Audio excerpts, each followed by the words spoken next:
કેમેરામાં જ્યાં સુધી આપણી નજર પહોંચે ત્યાં સુધી આપણે જોઈ શકીએ છીએ કે હજારો અને લાખોની સંખ્યામાં શ્રદ્ધાળુઓ અત્યારે ભોજન લઈ રહ્યા છે। ત્યારબાદ ભાત જે છે એ પણ એટલી મોટી સંખ્યામાં મોટી ક્વોન્ટિટીમાં અહીં રાખવામાં આવ્યા છે। આજે એક પર્વત જેવડો એક આપણને એમ થતું હશે કે પહાડ જેવું છે, પરંતુ આ ભાતના ઢગલા છે। આજના દિવસમાં આ જ પબ્લિક જોતા એવું લાગે છે કે 40 થી 50,000 લીટરની છાશની ખપત જોઈશે। જે વાસણો છે એ જોઈ શકો છો, આખા ટ્રેલર ભરી ભરી અને રોટલા અને રોટલીઓ લઈ જવામાં આવી રહી છે। લગભગ આપણે પણ પોતે સમાઈ જાય, આપણી જેવા 10-15 જણા બીજા પણ સમાઈ જાય એવડા મોટા વિશાળ વાસણોની અંદર જે દાળ હોય છે એ બનાવવામાં આવી રહી છે।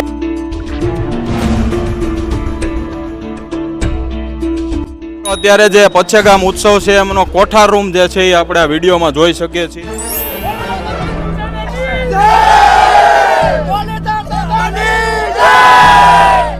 અમે વિતરણ કરી રહ્યા છીએ, શાક બકાલું ટમેટા ને એવું સુધારી રહ્યા છીએ, કચરો વાળી રહ્યા છીએ। પચ્છેગામ મહોત્સવના રસોડાની અંદર આપણે આવી ચૂક્યા છીએ। ત્યારે આ જે વાસણ મોટું તમે જોઈ રહ્યા છો એ મેસૂબનું વાસણ છે। જુદા જુદા લગભગ 50 થી 100 ચૂલા બનાવવામાં આવ્યા છે અને તમામ ચૂલામાં અત્યારે પ્રસાદીનું નિર્માણ કાર્ય ચાલુ છે। આ જે થેલીઓ જોઈ રહ્યા છો એમાં ભૂંગળા ભરવામાં આવ્યા છે। ત્યારે બાજુના જે ટોપ છે, જે કડાઈઓ છે, એમાં પણ ભોજન અને પ્રસાદીના તમામ સાધન સામગ્રી અત્યારે બનાવવામાં આવી રહી છે। હજારોની સંખ્યામાં અત્યારે સ્વયંસેવકો આ રસોડા વિભાગની અંદર પોતાની સેવા આપી રહ્યા છે અને મોટી સંખ્યામાં શ્રદ્ધાળુઓ, આજે લાખોની સંખ્યામાં શ્રદ્ધાળુઓ અહીં પ્રસાદ લેવાના હોય ત્યારે રસોડાની અંદર પણ વિશેષ વ્યવસ્થા અને વિશેષ સ્વયંસેવકોએ પોતાની સેવા બજાવી છે, એવા દ્રશ્યો આપણે જોઈ શકીએ છીએ।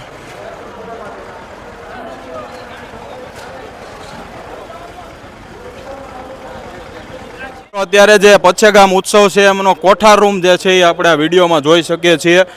હજારોની સંખ્યામાં ગુણો ભરી ભરી અનાજ, વિવિધ પ્રકારની દાળ, ખાંડ, ઘી, તેલના ડબ્બા, આ તમામ પ્રકારનું જે કરિયાણું હોય એ કોઠાર રૂમમાં અત્યારે અહીં રાખવામાં આવ્યું છે સાચવીને। ત્યારે અહીંના એક જે વ્યવસ્થાપક છે એમની સાથે વાત કરશું। આપનું પૂરું નામ શું છે અને ક્યાં ગામથી આવો છો? મેરુભા સતુભા જાડેજા અડવાડ, જામગઢનો તાલુકો। આજે અમે 4 દિવસથી સેવામાં થઈ તો આ 1000 ડબ્બા તેલ ને 500 ગુણી ખાંડ ને શીણાનો લોટ છે 2000 કટા 20 કિલોના ને બીજી બધી ફરસાણ છે કે ભૂંગળા છે, પછી દાળ છે, ચોખા છે, એ બધી આઈટમ છે। અંદાજિત જે આ 7 દિવસનો ઉત્સવ છે એમાં કેટલા લોકો જમશે અને જે રોજબરોજની વ્યવસ્થા હોય એમાં આજનો દિવસમાં વધારે લોકો જમવાના છે એવું અનુમાન છે, તો એ વિશે થોડીક માહિતી આપજો। આજે એમાંનું 3 લાખ ઉપર જમશે, આટલાનું એક ટાઈમનું હાઈનું નોખું ને કાયમીને માટે 50-60 હજાર કાયમી ટકે હોય, આટલા દી થયા। ખાસ જ્યારે તમે ઠેઠ અડવાળથી અહીં આવ્યા છો ત્યારે કેટલા દિવસથી અહીં સેવામાં છો અને કેટલા લોકો અહીં આવવાના છે? અમે આશ્રમેથી લાલબાપુએ મોકલ્યા છે, અમે 22 જણા આવ્યા છે ગધેસર ગાયત્રી આશ્રમેથી। લાલબાપુએ મોકલેલ છે, અમને 22 જણાને અહીં મોકલેલ છે। એના માટે અમે આવ્યા છીએ કે કૂતરાના લાડવા 54 ગામડાની અંદર કૂતરા માટે લાડુ અને કેડિયારું અને ચકલા માટે ચાણ અને ગાયનું નીણ માટે બાપુએ આજનો પ્રસાદનું જે આયોજન છે એમાં કોઈ પણ જીવ કે જનાવર કોઈ પણ ભૂખ્યું ના રહેવું જોઈએ, એ રીતે બાપુનું આયોજન છે। અને આજે બાપુને 11 જિલ્લાની અંદર આમંત્રિત કર્યા છે અને બધાને આમંત્રિત કર્યા છે। એમ આજ ઓછામાં ઓછા લગભગ 4 થી 5 લાખ માણસ જમવાની વ્યવસ્થા પણ બાપુએ રાખેલ છે। એથી વધારે પણ વ્યવસ્થા થાય એ પ્રમાણે પણ બાપુએ એ પ્રમાણે રસોઈઓને કધેલ છે।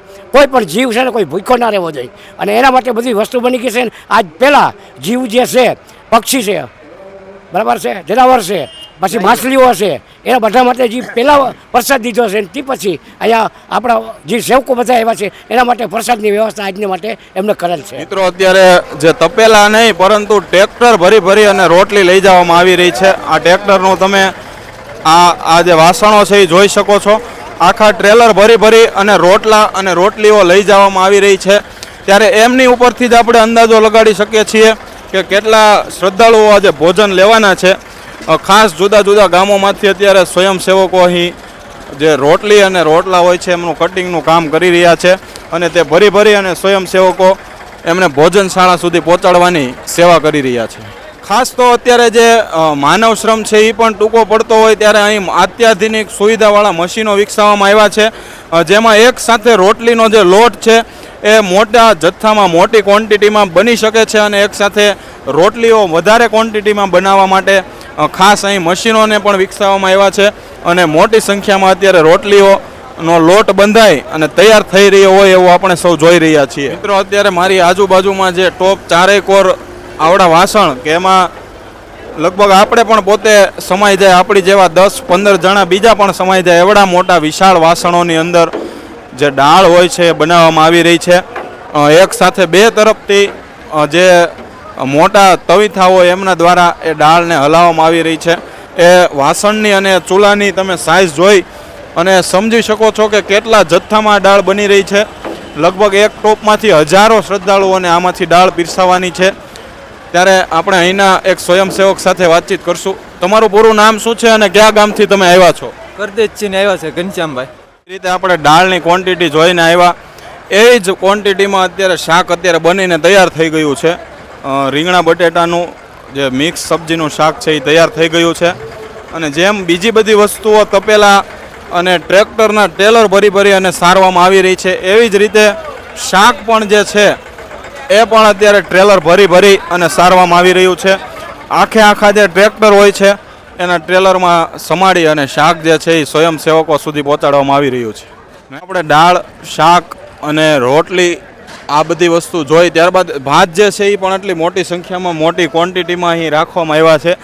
આજે એક પર્વત જેવડો એક આપણને એમ થતું હશે કંઈક પહાડ જેવું છે, પરંતુ આ ભાતના ઢગલા છે, જે ચોખા હોય છે એમના ઢગલા અત્યારે કરી અને એક વાસણ ભરી ભરી અને તમે જે જોઈ શકો છો એમ કે પાવડા મોઢે પાવડા દ્વારા ટ્રેલર આખા ભરી અને એ જ રીતે ભાત પણ લઈ જવામાં આવી રહ્યા છે. મારી બાજુમાં તમે જે જોઈ રહ્યા છો એ આખું જે ટ્રેલરનું જે ટેન્કર હોય એ ભરી ભરી અને અત્યારે છાશ અહીં વહેવામાં આવી રહી છે. ત્યારે આપણે અહીંના એક સ્વયંસેવક સાથે વાતચીત કરશું. તમારું નામ કયું અને ગામ કયું તમારું? મારું નામ કુલદીપસિંહ ચુડાસમા, મારું ગામ છે વલભીપુર અને અમે બધા અહીંયા સેવા માટે અહીંયા ઉપલબ્ધ છીએ. ખાસ જ્યારે આવડી મોટી ક્વોન્ટિટીમાં છાશ અને તમામ રસોડાના પણ અમે દર્શકોને દર્શન કરાવ્યા, ત્યારે આ છાશ ક્યાંથી આવી રહી છે, કેટલી માત્રામાં છાશ અહીં મગાવવામાં આવી છે અને આજના દિવસમાં કેટલી છાશ અહીં વપરાવાની આશંકા લગાવવામાં આવી રહી છે? આજના દિવસમાં આજ પબ્લિક જોતા એવું લાગે છે કે 40,000 થી 50,000 લીટરની છાશની ખપત જોઈશે એમ એવું દેખાય. ટેન્કર આવે છે, આ સુરેન્દ્રનગરથી મોકલે છે. ખાસ જે આપણે અત્યારે છાશનું આખું ટેન્કર ખાલી થતું જોઈ રહ્યા છીએ, એ જ રીતે અહીં પાછળ કાસ્ટની પણ મોટા પ્રમાણમાં અહીં વ્યવસ્થા કરવામાં આવી છે.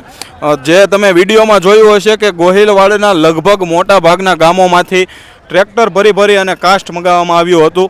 તો એ તમામ કાસ્ટ અત્યારે અહીં પડ્યું છે, બાજુમાં ચૂલાઓ છે. સાથે મારી સાથે તમે અહીં આવો તો શાક બકાલું જે હોય છે, શાકભાજી હોય છે, એમના વિભાગની અંદર પણ આપણે જઈ શકીએ છીએ. ખાસ હજારો કિલોની સંખ્યામાં અહીં શાકભાજી પણ સાચવવામાં આવ્યું છે, જેમાં દૂધીથી લઈ અને ટમેટાં, સુરણ, આદુ, કેળા, કાચા, રીંગણા, તમામ પ્રકારની જે શાકભાજી હોય છે એમની પણ અહીં વ્યવસ્થા કરવામાં આવી રહી છે. હોય છે કે એક બાળકનું હૃદય હોય છે, એમાં પણ ભગવાન બિરાજમાન હોય છે, ત્યારે એક બાળક પણ અત્યારે અહીં સેવામાં આવ્યા છે. તમારું નામ શું છે અને કયા ગામથી તમે આવ્યા છો? મારું નામ ગોહિલ જલદીપસિંહ સિદ્ધાર્થસિંહ છે. અમે રંડોળાથી આવ્યા છીએ. જલદીપસિંહ, તમારું કેટલા વર્ષ ઉંમર છે, કેટલામું ધોરણ તમે ભણો છો? હું 6ઠું ભણું છું. મારી ઉંમર 12 વર્ષ છે. તો જ્યારે નાના બધા વડીલો સેવા કરતા હોય ત્યારે બાળકો બહુ ઓછા છે, ત્યારે તમે બાળક તરીકે અહીં સેવા કરો છો, તો તમને કઈ રીતે ભગવાન મુરલીધર મહારાજની વિશે તમે શું બે શબ્દ કહેવા માંગશો? અમારા ઈષ્ટદેવ પણ છે. તમે અત્યારે આ રસોડા વિભાગમાં શાકભાજીમાં શું સેવા કરી રહ્યા છો? અમે વિતરણ કરી રહ્યા છીએ. શાક બકાલું, ટમેટા ને એવું સુધારી રહ્યા છીએ, કચરો વાળી રહ્યા છીએ.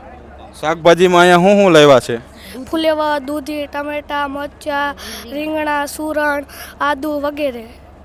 તો મિત્રો, આ જે જલદીપસિંહ છે, ખાસ તો બાળકો પણ અહીંયા સેવા કરી અને જે પોતાનું ભક્તિનું અને પુણ્યનું ભાથું છે એ બનાવી રહ્યા હોય એવું આપણે જોઈ શકીએ. ત્યારે મિત્રો, અત્યારે ચાની સેવા પણ અહીંયા જે છે એ આખો દિવસ સતત ચાલુ રાખવામાં આવી છે. ત્યારે પાલીતાણા તાલુકામાંથી ચાની જે સેવા છે એ કરવા 24 કલાક સેવા કરવા માટે એક ગ્રુપ આવ્યું છે, એની સાથે વાત કરશું. તમારું પૂરું નામ શું છે અને કયા ગામથી તમે આવ્યા છો? મારું નામ સરવૈયા ઓમદેવસિંહ મહીપતસિંહ છે અને હું દેદરડા ગામથી આવ્યો છું. તો અમે અહીંયા રાતે 9 વાગે આવ્યા હતા સેવા દેવા માટે. તો અમને રાતે મેસેજ મળ્યો હતો કે સવારે આપણે ચા નાસ્તાનું કરાવવાની સેવા કરાવવાની છે. તો અમે સવારમાં 4:30-5 વાગે અહીંયા આવી ગયા હતા. ત્યારથી કન્ટિન્યુ અત્યારે શાની સેવા આપીએ છીએ કન્ટિન્યુ. ખાસ આપણું જે ગ્રુપ છે એનું નામ શું છે અને કેટલા લોકો આવ્યા છો તમે અહીંયા અને કેટલા દિવસ અહીં રોકાવાના છો? રા યુવા ગ્રુપ દેદરડા આ ગ્રુપનું નામ છે અને અમે 25 થી 30 જણા આવ્યા છીએ. કેટલા દિવસ રોકાવા? મતલબમાં અમારે એવું છે કે અહીંયા રોજના વારા છે. તો અમારે આજનો વારો હતો 24 કલાકનો. તો જેમ ભાઈએ જણાવ્યું કે વારા ફરતી રોજ સભ્યો બદલતા રહેશે, પણ રા ગ્રુપ જે દેદરડાનું અહીંયા સેવામાં આવ્યું છે એ ખાસ અવિરત અહીં 24 કલાક સેવા આપી રહ્યું છે. મિત્રો, અત્યારે અવિરત છેલ્લા 7 થી 8 દિવસથી અહીં ભવ્ય આયોજન કરવામાં આવ્યું છે. ત્યારે શરબત, ઠંડા પાણીની, શરબતની અને ચાની સુવિધા અહીં સ્વયંસેવકો દ્વારા કરવામાં આવી છે. ત્યારે આપણે એમની સાથે વાતચીત કરશું. આપનું પૂરું નામ શું છે અને આપનું કયું ગામ છે? મારું નામ જીતેન્દ્ર જગદીશભાઈ ચાવડા, વલભીપુર. બાપા સીતારામ ગ્રુપ વલભીપુર. અમે 2 દિવસથી અહીંયા વરિયાળી શરબતનું આયોજન કરેલું છે. કાલે અમે 35 ટીપણા બનાવ્યા હતા. આજે અમારી ગણતરી 60 થી 70 ટીપણાની છે. તો જેટલું હજી આગળ વધશે તો અમે કરશું, પૂરું પાડવાની કોશિશ કરશું. અમારાથી જેટલું બને એટલું કરશું. ગઈકાલ કરતાં આજે કેટલા લોકોની સંખ્યા જોવા મળી છે અને આટલા લોકોને જ્યારે શરબત પાવાનો મોકો મળ્યો હોય ત્યારે તમને કેવી અનુભૂતિ થાય? આ એક સેવા અમને આ લાભ મળ્યો છે, જે કોઈને ન મળે એવો લાભ અમને મળ્યો. તે બદલે અમે મુરલીધર બાપાનો ખૂબ ખૂબ આભાર માનીએ છીએ. અને અમારા ગ્રુપ તરફથી સર્વને કે મુરલીધર દાદાનું મંદિર બની રહ્યું છે, તો સૌને શુભકામના છે કે પધારો બધા આયા અને શરબતનો લાભ લ્યો, એ અમારી વિનંતી છે. જ્યાં સુધી આપણી નજર પહોંચે ત્યાં સુધી આપણે જોઈ શકીએ છીએ કે હજારો અને લાખોની સંખ્યામાં શ્રદ્ધાળુઓ અત્યારે ભોજન લઈ રહ્યા છે. ટ્રેક્ટર મોઢે અત્યારે અહીં પ્રસાદીનો જે સામાન હોય છે એ વહેવામાં આવી રહ્યો છે અને લાખોની સંખ્યામાં મહિલાઓ અને પુરુષોની અલગ અલગ વ્યવસ્થા અત્યારે ભોજન પ્રસાદની કરવામાં આવી છે. ત્યારે આ ટ્રેક્ટર ભરી અને ભૂંગળાઓ પણ લાવવામાં આવ્યા છે અને તમે વિડીયોમાં જોઈ શકો છો.